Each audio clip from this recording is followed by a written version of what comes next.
నమస్తే అండి తెలుగు ప్రజలకు. మీకు ఈరోజు ఒక ముఖ్యమైన విషయం చెప్దాం అనుకుంటున్నా. చాలా మంది హార్ట్ అటాక్లు వచ్చినప్పుడు, పక్షవాతం వచ్చినప్పుడు హాస్పిటల్లోకి వెళ్తారు. వాళ్ళు నిమ్స్లో కానీ యశోదలో కానీ వెళ్తే కోట్ల రూపాయలు వేసి స్టంట్ వేస్తారు. అప్పుడు ఉన్న ఆస్తులన్నీ అమ్మేస్తారు. దేవుడా కాపాడని చెప్పి మేము దేవుణ్ణి మొక్కుతారు. కానీ ఆ దేవుడు ఒక్కొక్కసారి కాపాడుతాడు, ఇంకొకసారి కాపాడాడు. అమెరికాకు పోవాలంటే పాస్పోర్ట్ అవసరం, వీసా అవసరం. కానీ యముడి దగ్గరకు పోవాలంటే పాస్పోర్ట్ అవసరం లేదు, వీసా అవసరం లేదు. కాబట్టి అప్పుడు దేవుణ్ణి మొక్కడం కంటే ఇప్పుడు నేను చెప్పిన మాట ఒకసారి వింటే, నేను ఇంతకు ముందు ఒక వీడియో చూసిన, ఆయనకు నమస్తే చెప్తున్నా. ఆయన చెప్పిందే నేను మళ్ళీ ఒకసారి మీకు చెప్తా ఉన్నా. ఏం చేయాలంటే, మీరు ప్రతి ఒక్కళ్ళు, టూ వీలర్ ఉంటుంది, బైక్ ఉంటుంది, కార్ ఉంటుంది కదా, సర్వీసింగ్ చేపిస్తారా? చేపియరా? పక్కా చేపిస్తారు. ఎన్ని రోజులకు ఒకసారి చేపిస్తారు. కొందరు 3 నెలలకు, కొందరు 6 నెలలకు చేపిస్తారు. కొందరు చేపియరు. చేపియాక చించెట్టు కిందనో ఇంకేదో ఇంటికన్నా పడేస్తారు. అది ఏమైతుంది, కొన్ని రోజులకు ఇంజన్ ఖరాబ్ అయిపోతుంది, కిక్ రాడ్ స్టార్ట్ కాదు, ఆయిల్ ఉండదు, బండి తుప్పు పట్టిపోతుంది. ఆ విధంగా బండి ఖరాబ్ అయిపోతుంది. బండిని పాత ఇనుప సామాన్లు కూడా కొనడు. మరి ఇప్పుడు ఇది అంతెందుకు చెప్తున్నాం అనొచ్చు. మరి 2 వీలర్ కు, కార్ కే మీరు అంతా తీసుకున్నప్పుడు మరి మీకు ఒక గుండె ఉన్నది, ఆ గుండెకు ఒక్కనాడన్నా సర్వీసింగ్ చేసిర్రా? ఆ సోయి ఉందా? మరి గుండెకి ఎట్లా సర్వీసింగ్ చేస్తారన్నా అని అడగొచ్చు. మరి బండికి చేసినట్టే గుండెకి కూడా చేయాలా. ఆ గుండెకి సర్వీసింగ్ చేయడానికి చాలా ఇంపార్టెంట్ చిట్కా ఉంది. ఆ చిట్కా పాటిస్తే జీవితంలో హార్ట్ అటాక్ రాదు.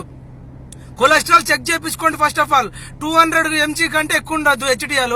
ఒకవేళ ఉన్నదంటే 200 కంటే ఎక్కువ ఉంటే నువ్వు డేంజర్ జోన్ లో ఉన్నట్టు, పులి బోన్ లో ఉన్నట్టు.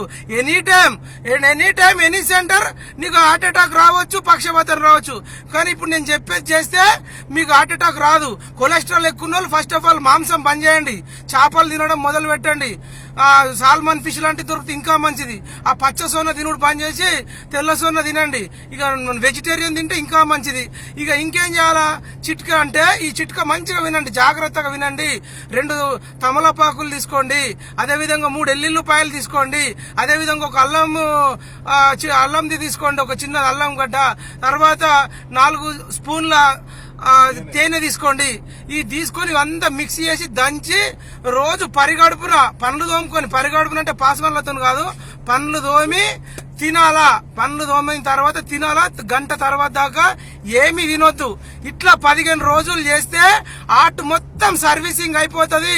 హార్ట్ సర్వీసింగ్ అయిపోతుంది. ఇట్లా ఎక్కడెక్కడైతే మీకు హోల్స్ ఉంటాయో, ఎక్కడైతే కొవ్వు ఎక్కువ వేరుకపోయి ఉంటుందో దాన్ని అంతా క్లీన్ చేసి సర్వీసింగ్ చేస్తుంది. ఆ తేనెకు, ఆ అల్లంకు, ఆ మన ఎల్లిగడ్డలకు ఆ గుణం ఉంటది. ఆ తమలపాకు అంత గుణం ఉంటది. అదంతా క్లీన్ చేయడం వల్ల మళ్ళీ మామూలుగా మీరు చెక్ చేసుకున్నారనుకోండి, తగ్గిపోతుంది 15 రోజులలో. మీకు ఎప్పుడు ప్రాబ్లం ఉన్నా తినొచ్చు, ప్రాబ్లం లేకపోయినా తినొచ్చు. ఈ విధంగా హార్ట్కు కనీసం ప్రతి 3 నెలలకు ఒకసారైనా సర్వీసింగ్ చేసి హార్ట్ మంచిగా ఉంచుకోండి. మీ పెన్లం ఉంటది, ముండమోయ కన్నా ముందే చూసుకోండి. మీ పిల్లలు ఉంటారు, ఆ నాన్న చచ్చిపోయిందని ఏడుస్తారు. మరి వాళ్ళందరిని వదిలేసి చచ్చిపోవడం కంటే నేను చెప్పింది ఈ 15 రోజులకు ఒకసారి, ఈ 15 రోజులు ఒకసారి తినండి. ఫస్ట్ ఆఫ్ ఆల్ గుండె ఉన్న ప్రతి ఒక్కడు నేను చెప్పిన చిట్కా ద్వారా తిని ప్రతి 3 నెలలకు ఒకసారి ఫాలో అవ్వండి. లేకపోతే వితౌట్ పాస్పోర్ట్, వితౌట్ వీసా, ఇక మొత్తం ఇక పర్మనెంట్ గా పోతావు. మళ్ళా ఉడతావో పుట్టవో ఎవ్వడి తెలియదు. కాబట్టి అర్థం చేసుకోండి. కొన్ని కోట్ల రూపాయలు ఇచ్చిన ఈ విషయం ఎవడు చెప్పడు. సోషల్ మీడియాలో వచ్చిన ఆధారంగానే మీకు చెప్తున్నా. నేను మీ మైపాల్ యాదవ్ను, హ్యూమనిస్టును. మీకోసమే పుట్టినా, మీకోసమే బతుకుతున్నా. గుండె ఉన్న ప్రతి ఒక్కడు నేను చెప్పిన చిట్కా వాడాలా. గుండె ఉన్న ప్రతి ఒక్కడు ఈ వీడియోని షేర్ చేయాలా. అట్లా ప్రతి ఒక్కళ్ళని బతికించుకుందాం. కార్పొరేట్ వాళ్ళని బతికించుకోవడం కంటే నీ గుండెని బతికించుకో.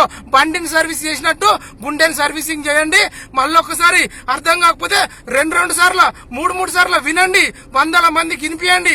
ఈ తెలుగు రాష్ట్రాలలో ఇక నుంచి ఎవ్వడు కూడా హార్ట్ అటాక్ తో చచ్చిపోవద్దు, పక్షవాతంతో చచ్చిపోవద్దు. ఈ విధంగా మంచి తెలంగాణ ప్రజలను కోరుకుంటున్నా, అదేవిధంగా తెలుగు ప్రజలను కోరుకుంటున్నా. నాకు ఇంగ్లీష్ లో నెక్స్ట్ టైం ఇంగ్లీష్ లో చెప్తా, హిందీలో చెప్తా. ఇండియాలో ఉన్న అన్ని గుండెలను కాపాడుకునేయాల్సిన బాధ్యత నా పైన ఉంది. మీరు షేర్ చేయాల్సిన బాధ్యత మీ పైన ఉంది. గుండున్న ప్రతి ఒక్కరు కూడా షేర్ చేయాలని కోరుకుంటూ మీ మైపాల్ యాదవ్.